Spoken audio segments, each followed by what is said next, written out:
5 دعای قوی برای گشایش رزق. از قرآن و احادیث الهام گرفته شده و بسیار قوی هست. 1. دعای استغفار، دروازه اصلی رزق. استغفر الله ربی من کل ذنب و اتوب الیه.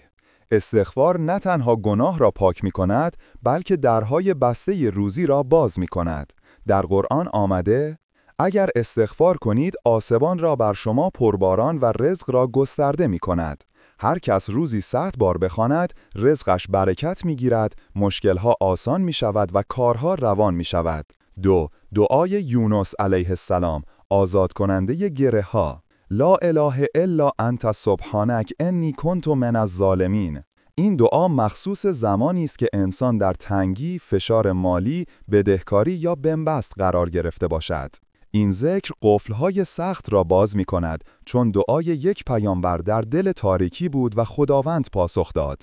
هر روز 40 یا 70 بار بخوانید. مال 3. دعای گشایش از قرآن سوره طلاق آیه 2 تا 3. و من یتق الله یجعل له مخرجا و یرزقه من حیث لا یحتسب.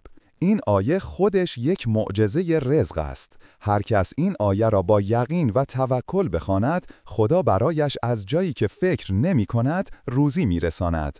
این آیه را صبحها بعد از نماز بخوان. مال 4. دعای بسیار پرفضیلت برای رزق. اللهم اکفنی به حلالک عن حرامک و اغنینی به فضلک عمن سواک. این دعا کمک می کند انسان به مال حرام نزدیک نشود و رزقش پاک و پربرکت باشد. کمبودها برطرف می شود و دل آرام می شود، چون از کسی غیر خدا توکل نمی ماند. این دعا مخصوص کسانی است که کارشان گره می خورد و از تنگی روزی شکایت دارند. مال 5. دعای پیامبر برای برکت در رزق.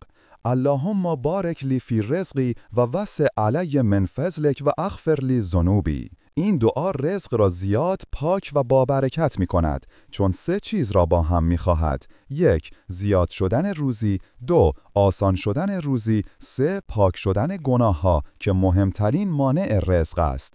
این دعا را بعد از هر نماز بخوانید، اثرش سریع دیده می شود. نکته طلایی که دعای رزق را چند برابر قوی می کند.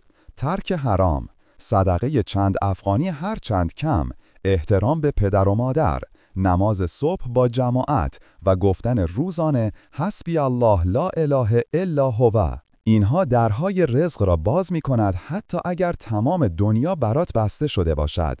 اگر موافقی لایک کن. کانال را دنبال کن چون به دردت می خوره.